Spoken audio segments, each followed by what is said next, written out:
Et si vous parlez de ce que les nazis ont fait ici, vous parlez de mon grand-père. C'est parce que leurs parents ou grands-parents avant eux ne l'ont pas fait qu'ils sont venus aujourd'hui. Ces Allemands demandent pardon pour les atrocités commises par les nazis entre 1939 et 1945.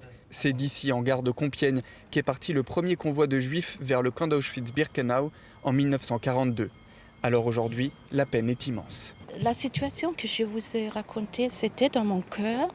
Je veux aller leur dire que ce n'est pas ma volonté, ce n'était pas ma volonté, on ne veut pas ça.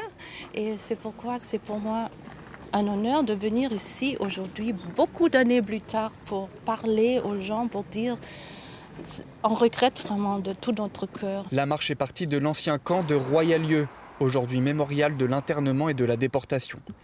Plus de 48 000 personnes, prisonniers politiques ou juifs, y sont passés.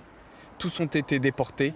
La soixantaine de participants à cette marche commémorative a emprunté le même chemin qu'eux à l'époque, jusqu'à la gare.